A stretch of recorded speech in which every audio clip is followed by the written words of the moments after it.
Hey there, hope your day is going well. I want to share with you what I'm working on right now. This house, I'm getting a house ready for sale. Not mine, somebody else's. And they didn't initially install any vents underneath the house, and that caused some mild mold problems underneath. So I'm in the process of adding vents underneath the house. This house has been recovered multiple times, so there are different layers underneath here, but you can see some of this wood is really thick, and I wanted to be careful to stay away from anything underneath that not do anything that would impact the structural integrity of the home.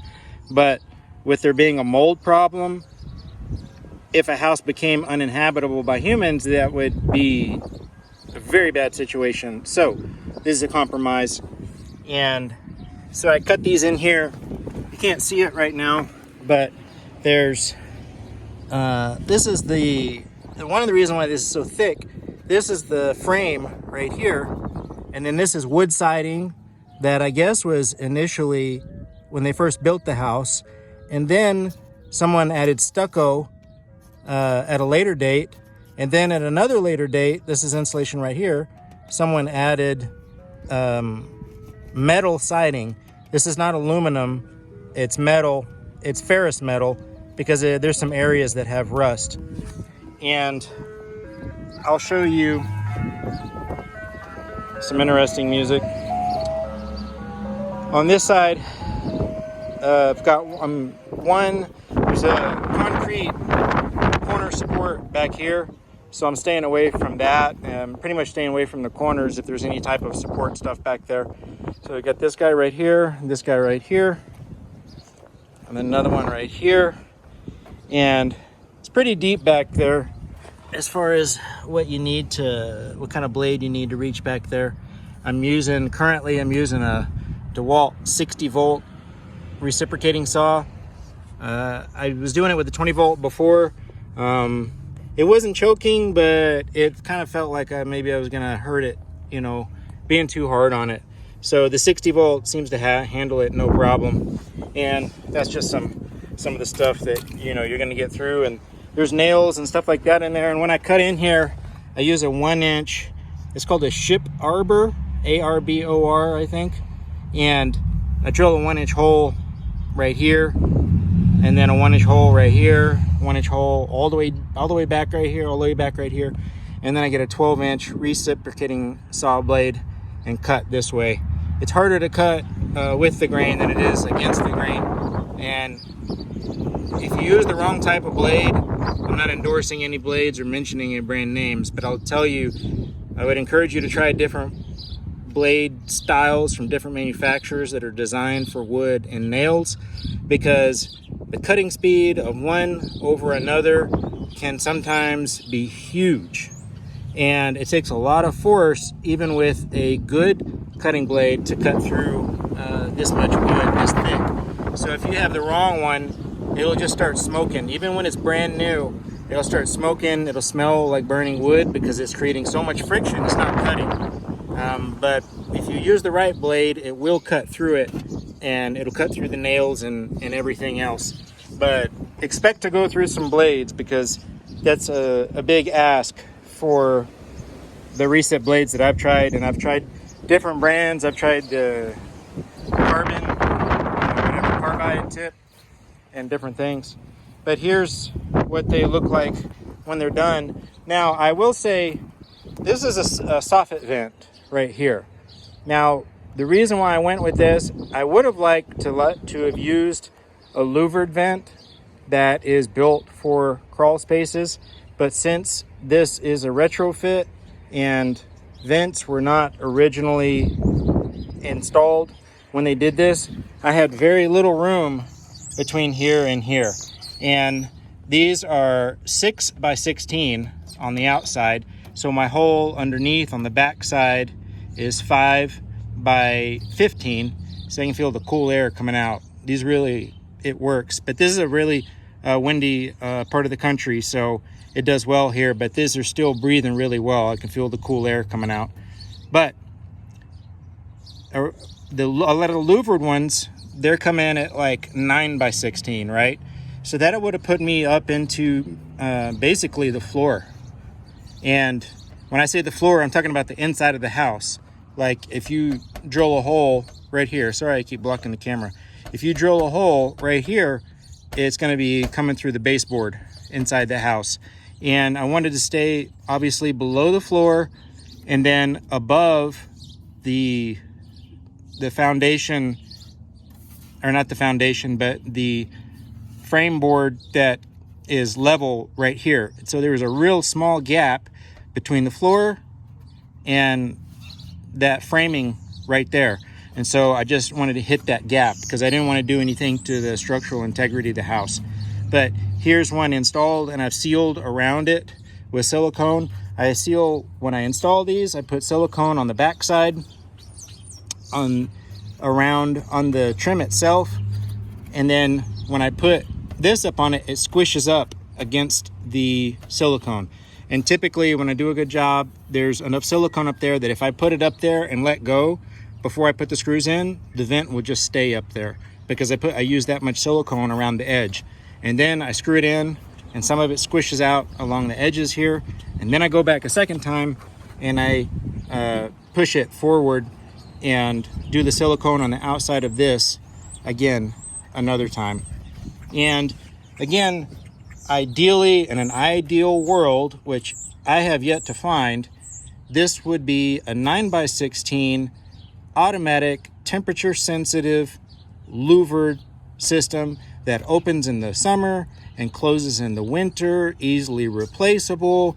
But this is a retrofit, and so I'm working to find a solution with what I have, with the very limited amount of space that I have in here.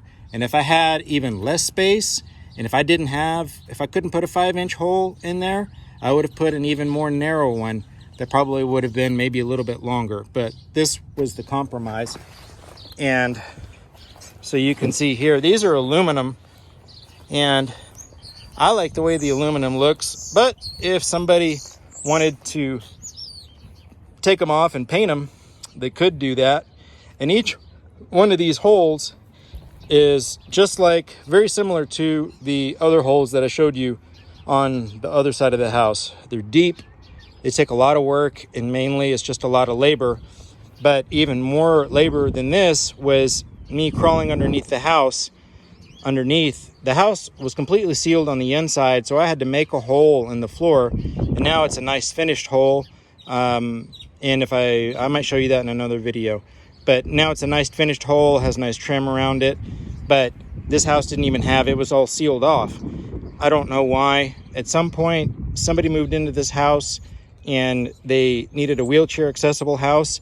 So they built everything up to be all on the same level. And then when they did that, they sealed some stuff off. I don't know why. Poor craftsmanship in my opinion, but who knows? Maybe, I don't know what they had going on. Anyways, it's been fixed. Anyway, there's no S after the word anyway. It's been fixed, and since this house didn't have vents before, that is why these are being added. But as mentioned before, crawling underneath the house and finding where I could put vents, where I could not put vents, was a big challenge. And what I ended up doing, you could technically use lasers. I have lasers, and you could measure each one and get a benchmark and measure on the inside, crawling around, and then come back out and go off your benchmark and laser off that. And it would be more accurate, but you end up taking a lot of time and you end up costing the client more money, and that was not necessary with this. But on these, what I ended up doing was going on the back side and then drilling out between the joists, because the joists run this way. So I would drill a hole between the joists, and that would tell me, I would drill a hole in the center and it would come out of this side right here, and then that would tell me that's the center of my hole, because I know that there's a joist over here, I know there's a joist over here. So by doing that, I could drill out. But the challenge with that is you can come up high, you can come up low, you can accidentally put a hole in somewhere else, because in a perfect world, the trim would match the framing of the house perfectly. But that is not happening here at this location. The trim is set up independently of what's happening underneath the house, so you can have a situation where the trim drifts up and the foundation drifts down, or the trim drifts down and the foundation drifts up. So you could be lined up over here and say, oh, okay, well, that worked. I'll just repeat that again and repeat it again and repeat it again and repeat it again. And what you find out is it works on this one. It almost works on this one. It stops working on this one. It's definitely not working on this one. And by the time you get to this one over here, there could be a big difference between them. But again, this is an old house. House is settled. I don't know who the builder was. But basically, we're able to make it work. And now when the wind blows, you know, I've got really cool air coming out of here. I mean, even if you just touch the vent. And that tells me that it's doing well as in terms of circulating and pushing the air out. If I had something that would show you, a piece of toilet paper or something, I'd show you that there's some wind coming out. But that's what I've been working on, and that's what I got going on. I got a bunch of other stuff going on right now. Gonna do some foundation leveling on another different, not this structure, another structure, and I might make a video about that. But hope your day is going well. I'm working hard. Thanks for watching my videos. If this video is useful to you, hopefully you find it interesting and useful, feel free to hit that thumbs up button. Feel free to subscribe. I realize it's a technical video, but for individuals that are facing a scenario like this, they might find this really interesting. So if you got any questions, let me know down below in the comments what your question is, or if you faced a similar situation, maybe you could provide some information that could help other people out and let them know what your solution was. I will say, and I've ordered one, that there is something called a Zip Level 2000 that can allow you to basically kind of see through walls, because you can take a height measurement on the inside of the house and then run that cord out on the outside and take a height measurement off of that. But those machines are like $1,000. So, you know, I don't know how often you might need one of those.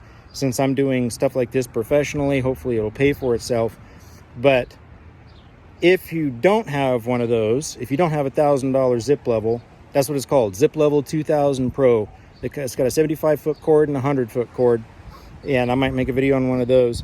If you don't have one of those, this is one way that you can get around that if you don't own one, by drilling a hole from the inside and seeing where it comes out on the outside, and use that as a benchmark. I will say I did use a 360-degree laser level on the outside of this, and I did benchmark off of a hole that was already existed, that it was for the air conditioning system. But again, as I mentioned, what I benchmarked, and the laser I think is probably dead on. It's a Spectra laser, a real good laser. There's drift between what the trim does and between what the foundation does. So you can do a benchmark and kind of see if you're close. I took a laser reading underneath the house too, and things look pretty level. But again, that's not a substitute for actually drilling a hole, or if you have a zip level and it works like I think it's going to work and the way that they tell me it's going to work, to within thousandths of an inch, that could be another way where hopefully you could. But hopefully I want to drill another hole, maybe put another vent over there if I get the zip level and it works the way that I think it's going to. But that's what I'm working on. Those are all the details. Feel free to hit that thumbs up button. Feel free to subscribe. Hope you have an awesome day. God bless. Talk to you soon.